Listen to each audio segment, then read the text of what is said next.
So first question, this is all about pruning. How do you sharpen your pruners? My pruners, I take a flat file. If you look at your pruners, you have an obvious edge, what they've made. So I take my file and I go across that edge at the same angle, and I remove all the little notches in the blade. When that's all done, I flip it over and I take the file flat on the back and rub it around in circles and take that burr off, and I'm done. That's all you do.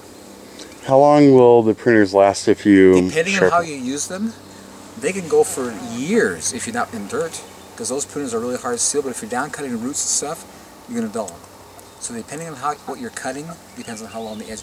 And you get when you start cutting stuff and things hinge over, it's time to sharpen them. The pruner will tell you.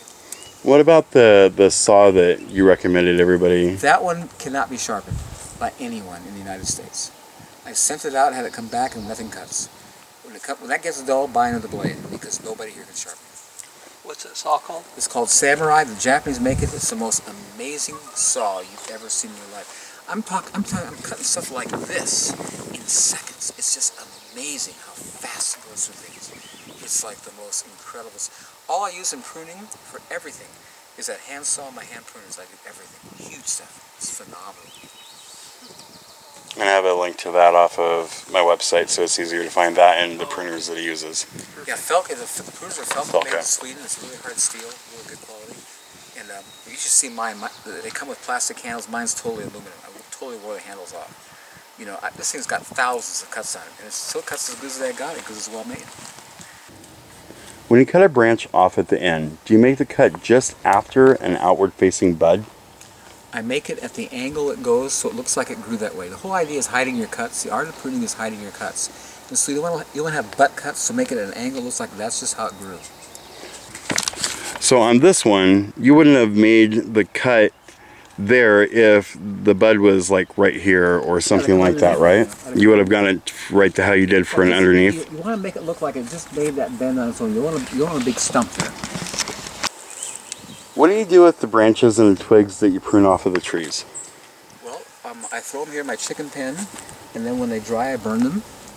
Or when I do my orchard over here, I pull them out here and I burn them, and I put the ashes back in my garden because ashes are really, really great. I don't have a chipper. I'm not going to ever get one, so I don't chip my branches. But if I had a chipper, I'd chip them. But I don't have one.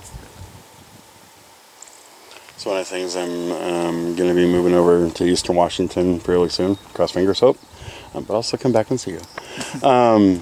But that's one of the things. There's very few trees out there, so I'm going to have to plant trees just to chip so I can have wood chips. You know, there's some trees that really grow fast. I mean, amazing fast.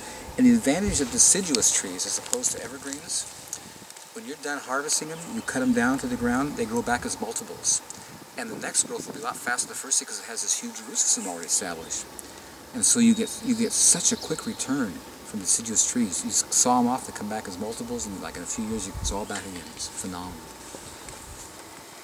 Okay. And then we want to see the sheath. Is it a dual sheath that you have? Yeah, it's got one for the pruners and one for the saw. So people want to see that and know where you got it, so we'll talk about that when we get over there.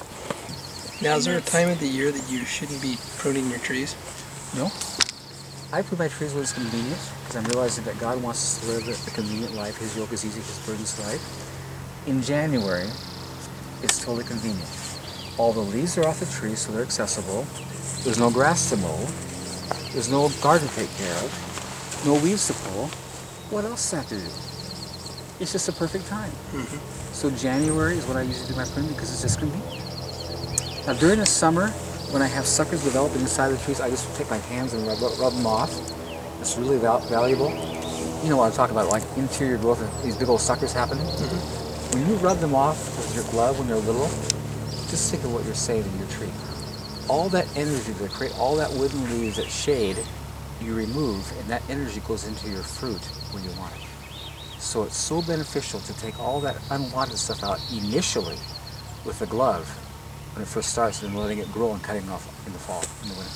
And that'll save you more time in the winter time too. And you have less work, and then your trees, all your stuff's accessible. The sun gets to it. It's just so convenient, and it's just like afternoon, evening, just rubbing by trees, just stroking your trees, just having a nice time talking to them. You know, it's not hard work. It's all with a glove, so it's just no labor. You know, it's very, very easy. Okay, so people wanted to see closer look at your sheath, and maybe do you know where you got it, Yeah, or I do. who makes it? I don't know who makes it, but this came from Bishop Supply in California. And the ones I see in the catalog now are, this is a leather one. The ones I see now is made with a man-made product, which is, I'm sure is fine, but this is leather, but this is an old one. And what's nice about this, it's got 2 compartments. I have my pruners and my saw. And I wear this on my side, and I can do everything I need with this, and so it's just so convenient. I'm packing it here. You know, if you have loppers, they fall, and loppers you can't make clean cuts. It's all right there, you know, and I can do anything with these 2 tools. I mean, any pruning I want to do, I'm good. So it's just so convenient.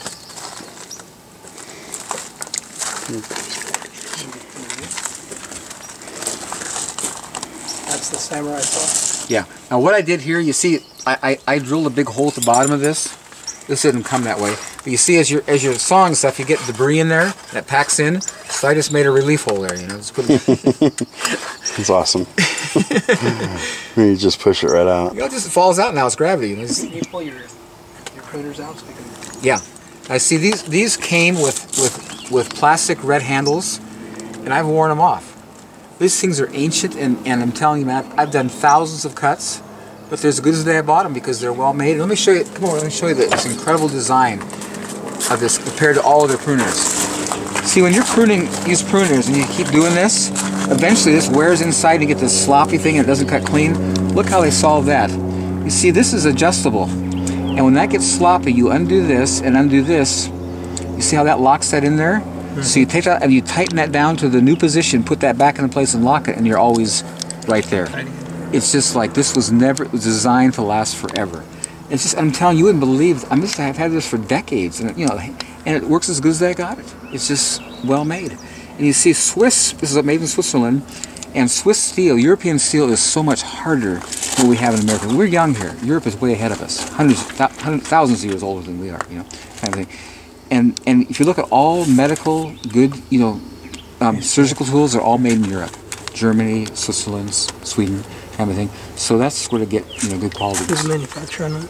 It's Felco, and it's Swiss made. Felco. And that's this is number 8. Put this in your hand and see how nice that fits your hand. You know, the guy who made that was thinking that really fits your hand. It was a real. It fits nicely. Yes. Fits nicely. It just, you know, and I'm cutting like all day long, hundreds of cuts, man. It's always there. It's just amazing. Kitchen tools. I'm a little bit of a freak with kitchen gadgets. I always buy Swiss-made products. They last. Yeah, again, the Europeans been doing this long. We're young. You know, Europeans are a lot older than us, so they really figured it out. And you know, another thing I think is so interesting. You see, in Europe, they don't have a lot of room for landfills. Here in America, we have so much space. We create junk, disposable junk, so we can make money and sell you another one. Where there, they don't want to throw it away, so they make stuff to last. It's just, you know, it's intentional.